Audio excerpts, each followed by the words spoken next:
हमारे जम्मू कश्मीर के युवा ने आखिरकार कौन सा ऐसा गुनाह किया है कि वो सज़ा भुगतता ही जा रहा है। उनकी सज़ा थमने का नाम ही नहीं ले रही है। नमस्कार, आप सभी का स्वागत है जम्मू परिवर्तन में। मैं हूं रति शर्मा। इस समय जम्मू कश्मीर का युवा शायद यही सोच रहा है कि हमने ऐसा कोई गुनाह कर लिया है कि ये गुनाह की जो सज़ा है वो ख़त्म नहीं हो रही है। कोई कोर्ट कचहरी नहीं गए हैं, कोई पुलिस के पास नहीं गए हैं, कोई कुछ नहीं है, बस सिर्फ पढ़ाई की है और सड़कों पर बैठे हैं। असल में ऐसा हो रहा है। और ये जो लोग हैं, इनके हाथ में ये जो कोट है, इससे आप अनुमान लगा लीजिए ये कौन लोग हो सकते हैं। ये वही लोग हैं जिन्होंने BDS की पढ़ाई की, उसके बाद सोचा कि हम लोगों के एक प्यारी सी स्माइल लेके आएंगे। आज लोगों के चेहरे पे प्यारी स्माइल लाना दूर की बात है कि ये खुद के चेहरे पे स्माइल लाना अब इनके लिए दुर्बर हो गया है। अपने चेहरे पे स्माइल लास्ट कब देखी थी कि भैया एक खुशी, जो खुशी ये कहे कि भैया हाँ दिल से खुशी आई है जब मैं अपना पैसा जो है वो कमाऊंगी। डेफिनेटली मैम, आप सही बोल रहे हैं। 2008 लास्ट शायद हमारी पोस्ट निकली थी। उसके बाद से आई थिंक अब 14 ईयर्स हो गए हैं, अभी तक कोई एम्प्लॉयमेंट नहीं हुई है फॉर द डेंटल सर्जन्स। तो हम लोगों ने काफ़ी बार स्ट्राइक्स की हैं और हर बार हम गैदरिंग करते हैं, लोगों से मिलते हैं, ब्यूरोक्रेट से मिलते हैं, सबसे बात की जाती है रिगार्डिंग कि हमारे बारे में कुछ सोचा जाए। बट हमें एट लास्ट फिर या लोन या आप अपने क्लिनिकल सेटअप खोलिए ये कह के बंद कर दिया जाता है। हम LG साहब से यही रिक्वेस्ट करते हैं कि हम लोगों की रिक्रूटमेंट की जाए। जैसे डेंटल सर्जन्स हैं, मेडिकल ऑफिसर्स हैं, आयुर्वेदिक हैं, वेटनरी हैं, हम लोग भी तो उन्हीं का एक पार्ट है। हमें क्यों निगलेक्ट किया जा रहा है? तो यही रिक्वेस्ट है सर से, और हर बार यही रिक्वेस्ट होती है। और अब हम लोग थक गए हैं because it is now coming to the prestige of the profession. तो ये इसको और डिग्रेड होने से हम लोगों को खुद ही बचाना पड़ेगा और हमारे पास कोई ऑप्शन नहीं है। सब जब हम लोग बचपन में होते हैं, हम सोचते हैं कि भैया ये बनेंगे। आपने सोचा होगा ये वाला सफ़ेद कोट पहन लेंगे, पर गलती नहीं कर दी है BDS की लाइन चुन के। देखिए, पहले तो ऐसा हम नहीं सोचते थे, ठीक है, क्योंकि जब हमने पढ़ाई की हमारा ऐसा कोई माइंडसेट नहीं था। We are very happy that we are doing such a profession जिसमें हम सर्जरीज करते हैं, ठीक है ना।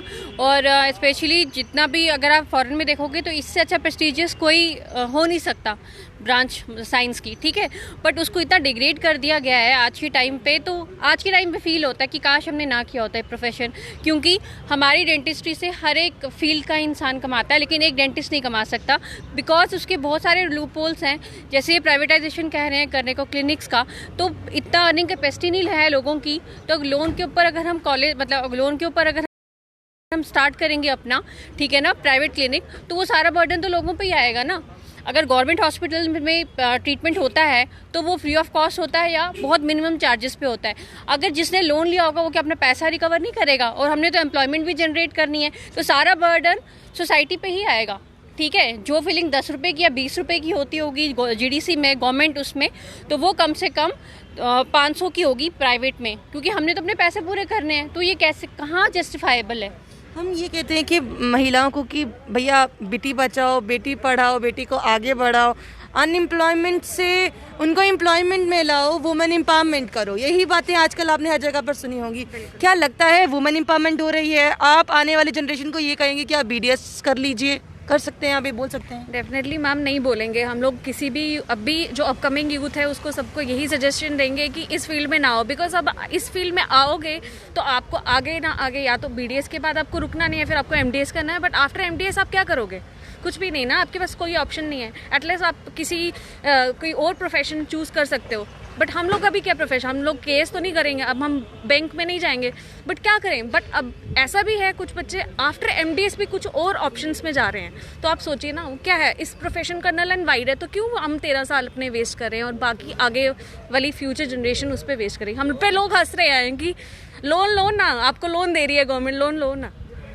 So this is what people are saying about. तो प्रोफेशन बहुत डिग्रेड हो रहा है, इसलिए मुझे लगता है डेंटल सर्जन्स को खुद उठना चाहिए अपने प्रोफेशन को बचाने के लिए, एटलीस्ट अपनी डिग्निटी और सेल्फ इस्टीम के लिए लड़ना चाहिए।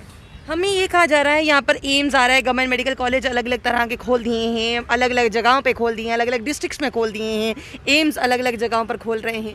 पर ऐसे हॉस्पिटल्स में कोई भी आपके लिए वैकेंसी नहीं है या दूर दूर तक इनको नज़र नहीं आती है? आपके लिए तो एक अलग से हॉस्पिटल खोल रखा है। सर वो जैसे बोलते हैं ना, जो जितने भी वो एसी कमरों में बैठे हैं उनको रियलिटी पता नहीं है कि एक्चुअली ग्राउंड लेवल पे रियलिटी क्या है, ठीक है ना।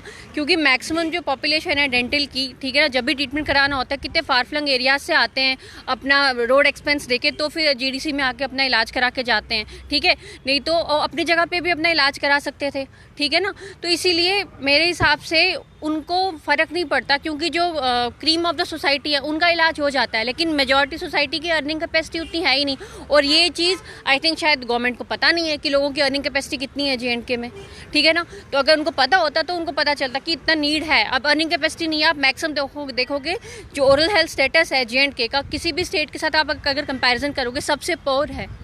बाकी जगह पे भी जितना होगा, लेकिन सबसे पोर अगर आप निकालोगे। प्लस गवर्नमेंट के पास डाटा भी तो नहीं है, उन्होंने कहाँ सर्वे किया कि डेंटल पूरे जो ओरल हेल्थ का स्टेटस क्या है हमारा JNK का। अगर वो कंपैरिजन करेंगे ना किसी और स्टेट से, सबसे बुरा हाल JNK के लोगों के डेंटल स्टेटस का है आज की डेट में। जम्मू कश्मीर के साथ इतना प्यार क्यों है, जम्मू कश्मीर के युवाओं के साथ इतना प्यार क्यों है? क्योंकि आपको देख नहीं पाएंगे लोग अगर आप इस साइड आ जाएं तो। क्या इतना प्यार, इतना विश्वास है कि आप लोग प्राइवेट अगर आप खोल लेंगे, आप आराम से प्राइवेट अपने इंस्टीट्यूशंस चला लेंगे, आपके पास एम्प्लॉयमेंट आप दे देंगे, इतना विश्वास है उनको?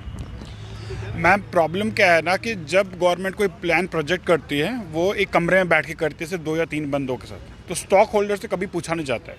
Either they have to ask the stockholder कि भाई ऐसे ऐसा कोई प्लान है, एग्जीक्यूट करने से पहले कितना सक्सेस हो सकता है इसका, वो कभी पूछा नहीं जाता। अल्टीमेटली मैं आज पब्लिक से बोलना चाहता हूँ, जो भी लोग हैं टैक्स पेयर हैं हमारे स्टेट के, उनसे पूछना चाहता हूँ ये सारा बर्डन उन पे पड़ने वाला है। अगर हम क्लिनिक खोलते हैं, हमने एक डाटा में देखा था कि 200 क्लिनिक से हमें 12 लाख का रेवेन्यू जनरेट करना पड़ेगा पर डे। सो पर डे आप 12 लाख का रेवेन्यू जनरेट करेंगे, 12 लाख आप कहाँ से लेंगे? लोगों से। 12 लाख तो इम्पॉसिबल है, आप सोचिए 12 लाख इम्पॉसिबल है। तो बस ये गवर्नमेंट को स्टडी करना चाहिए था, बिना किसी होमवर्क के, बिना किसी चीज़ के, बस कि हमें चुप कराना है लोगों को, हमें डॉक्टर को चुप कराना है, वो एक स्कीम दे देते। इवन गवर्नमेंट को भी आज के टाइम अच्छे से पता है ये स्कीम सक्सेसफुल नहीं है, ये शायद one of the failure scheme थी लोन की। सो ये गवर्नमेंट भी अच्छे से जानते हैं, but they have to show something, उन्होंने यही दे दिया। एक समय आता था जब हम ये कहते थे कि डॉक्टर जो है ना ईश्वर का दूसरा रूप है। अब जब डॉक्टर सड़कों पर आते हैं, क्या कहते हैं कि ईश्वर सड़कों पर आ रहा है, या इनको ये कि ईश्वर को सड़कों पर लाना है क्योंकि ईश्वर किसी को नज़र नहीं आ रहा है तो चलो सड़कों पर लाते हैं, दिखाते हैं कि भैया ये असली में भगवान है। क्या ये सिखाने की कोशिश? मैम शायद यही होगा इनका, मुझे सच में अभी एडमिनिस्ट्रेटिव कुछ भी समझ नहीं आ रहा क्या सोच के चल रहे वो। एक और बात है कि शायद जो प्रोजेक्ट्स, जो एडवाइजरी है हमारे LG सर की, वो प्रॉपर नहीं है, प्रॉपर एडवाइस नहीं जाती है उन तक, प्रॉपर बात नहीं पहुंचाई जाती है उन तक कि क्या करना चाहिए, कैसे करना चाहिए हमें। मैं आपको जैसे यही स्कीम बता रहा हूँ जो स्कीम अनसक्सेसफुल है, बल्कि फेलियर है स्कीम। ये तो एटलीस्ट जिसने एक स्कीम एग्जीक्यूट की उन्हें तो पूछना चाहिए था ना, एक कमेटी बिठानी चाहिए थी, स्टॉक होल्डर्स को बुलाना चाहिए था कि हम कितना एग्जीक्यूट कर सकते हैं। अल्टीमेटली हमें ही ये लोन लेना है, तो हमसे ही नहीं पूछा जा रहा भाई आप ये लोन ले रहे हो, इसका बर्डन कितना है।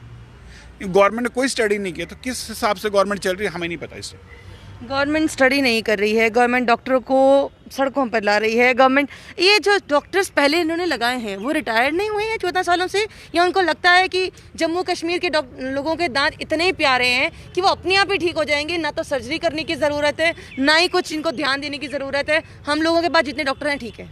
मैम प्रॉब्लम क्या है ना, कुछ साल पहले बहुत सारी बैकडोर एंट्रीज हुई है जो कि गवर्नमेंट आज भी एक्सपोज नहीं करना चाहती। शायद अभी कुछ देर पहले LG सर ने एक मीडिया में बोला था, एक मीडिया वाले ने उनसे पूछा था सवाल कि आप क्या चाहते हैं। उन्होंने बोला भाई इस उम्र में हम आप उनको जेल जाते हुए देखना चाहते हैं या तो आप नई यूथ को जॉब देना चाहते हैं, क्योंकि उनको भी पता है जो ये लोग हैं वो उन्हीं का हिस्सा है, उन्हीं लोगों ने बैकडोर एंट्रीज करवाई है। अगर हम वो बैकडोर एंट्रीज बंद करवाएं, अगर उनको एक्सपोज करें, तो शायद बहुत सारी वैकेंसी निकल सकती हैं। हमने इवन खुद एक रिप्रेजेंटेशन LG सर को दी थी, हमने मोदी सर को भी रिप्रेजेंटेशन दी भाई इतना घोटाला हो रहा है। मैंने पहले भी अपने मीडिया स्टेटमेंट, अगर डेंटिस्ट्री में देखा जाएगा ना, सच में it is one of the biggest scam बाहर आएगा आपके पास, अगर गवर्नमेंट चाहे तो निकाल, इससे बड़ा स्कैम कहीं नहीं निकलेगा आपके पास। एजुकेशन के ऊपर सबसे बड़ा स्कैम है डेंटिस्ट्री में। ये आखिरकार किस और लेकर जा रहे हैं? अब तो लाठियाँ बरसानी बाकी हैं, सिर्फ लेके तो आपको चले गए थे, अब लाठियाँ बरसानी। लगता है लाठियाँ खाने के बाद काम बन जाएगा। लग रहा है लाठियों से भी नहीं चलेगा तो कुछ और ऑप्शन ढूंढनी पड़ेगी ma'am. We have to go in the extreme steps now. हम कुछ कर नहीं सकते। हमने तरले भी कर लिए, इतनी बारी एक एक ऑफिस में जाके बात की है, पर्सनली मिले हुए हैं, but still they are not doing anything. ठीक है ना, अब हमने 14 साल निकाल लिए हैं इस प्रोफेशन के साथ ना, अब हम इसको छोड़ भी नहीं सकते। अगर हमने सिर्फ जस्ट BDS किया होता तो हो सकता है हम कुछ और कर लेते, लेकिन हम कुछ और करें क्यों? हमारी कोई नोबिलिटी नहीं है हमारे प्रोफेशन की। अगर नहीं थी तो आपने ये कोर्स रखा ही क्यों? अब यही नहीं है सिर्फ गवर्नमेंट में, अब ये कहते हैं जी प्राइवेट कॉलेजेस है वहाँ जाओ। क्या गवर्नमेंट ने ये देखा है प्राइवेट हॉस्पिटल्स या प्राइवेट कॉलेजेस में कितनी एक्सप्लॉयटेशन होती है डेंटल सर्जन्स की? ठीक है ना, अब ये है ना कि अगर एक बारी पे हम लोग एक्सपोज करने आ गए ना एक एक चीज़, तो आपको हर एक लेवल पे exploitation as a student, as a staff, as a dental surgeon आपको मिलेगा, या एज ए क्लिनिशियन आपको मिलेगा। डेंटल सर्जन्स की जितनी दुर्गति हुई है ना इस टाइम पे, उतनी किसी भी प्रोफेशन में नहीं है। आज हमारा मजाक उड़ाया जाता है। मीमोडोंटिक्स एक फेसबुक पेज है, उसमें आप देख लो, आप डॉक्टर को भगवान का दर्जा दे रहे हो, भगवान को तो मजाक उड़ाया जा रहा है मीमोडोंटिक्स, अगर आप सर्च आउट करोगे। ठीक है ना, तो आज हमें वो आप एक डॉक्टर को एक मतलब हम ना एक मौकरी का वो है, मौकरी होती है हमारे नाम पे, हाँ मौकरी वाला इशू बन चुका है हमारा। तो अगर गवर्नमेंट बेटी पढ़ाओ बेटी बचाओ की बातें करती है ना, तो एक और चीज़ है, डेंटिस्ट्री में मैक्सिमम फीमेल्स हैं, तो वो सारी घर में बैठी हैं, तो कौन सी बेटी पढ़ रही है, कौन सी बेटी उठ के कहीं नौकरी कर रही है? आप अगर डेंटल डाटा स्टैट्स निकालोगे ना, मैक्सिमम प्रोफेशन में गर्ल्स हैं डेंटिस्ट्री में, तो they are all at home, they are not doing anything. आपकी बातें खुद पर ही भारी पड़ती हुई नजर आ रही है। सबसे बड़ी बात यह है कि आप ये एक समय ये था कि इंजीनियर बन के सामने आ रहे थे, और इंजीनियर बाद में, क्योंकि एक समय पे इंजीनियरिंग की लाइन इतनी तेज़ हो गई थी कि हर कोई इंजीनियर बन रहा था, उसके बाद इंजीनियरिंग के लिए कोई जॉब बची ही नहीं थी, और इस समय इंजीनियर परेशान, रिटायर्ड उनको लगाया जा रहा है। अब इन्होंने एक और स्कैम बोल रहे हैं कि भैया अगर आप जांच पड़ताल करिए आपको और स्कैम भी निकल जाएगा। LG साहब अगर खुद बात मानते हैं कि इस तरह की बात हो रही है तो क्यों नहीं सामने आते हैं? आप कहते हैं कि महिलाओं को आगे बढ़ाना है, महिलाओं को सशक्त करवाना है। सशक्त वो तब होंगी जब वो सामने आएंगी। अब वो पढ़ रही हैं, वो आगे बढ़ रही हैं, वो कह रही हैं कि ठीक है हम पढ़ने को तैयार हैं, हमारे घर वाले पढ़ाने को तैयार हैं, पर अब आप हमारे साथ नहीं देते, आप हमें नौकरियां नहीं देते। लगभग 13 से 14 साल हो गए हैं इन लोगों को भटकते हुए, भागते हुए, चलते हुए, आज तक इनकी ना तो कोई बात सुनी ना समझी। इसके बाद इनके पास एक लास्ट ऑप्शन बचता है सड़कों पर आना, और सड़कों पर इन्होंने आकर भी बता दिया, पर सड़कों पर आने के बाद भी कोई बेनिफिट नहीं हुआ। इसके बाद उठा के इनको कहाँ डाला? जेल में।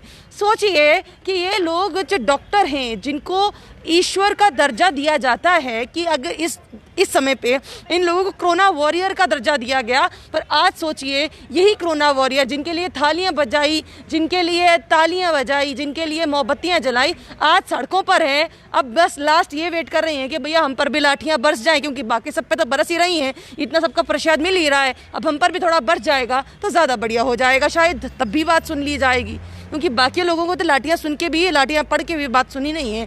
अब इन लोगों के सुनेंगे नहीं सुनेंगे, अब ये तो आने वाला समय ही बताएगा। पर कहीं ना कहीं डेंटिस्ट के साथ जो डॉक्टर्स बन रहे हैं, जो डॉक्टर बन चुके हैं, जिनके नाम भी आगे डॉक्टर है, जो सफ़ेद कोट पहन के चल रहे हैं, उनके साथ तो इतना मजाक मत कीजिए। आपको क्या लगता है? अपनी राय कमेंट बॉक्स में ज़रूर रखिएगा। बने रहिए जम्मू परिवर्तन के साथ। मुझे और रोही जी को दीजिए इजाज़त। नमस्कार।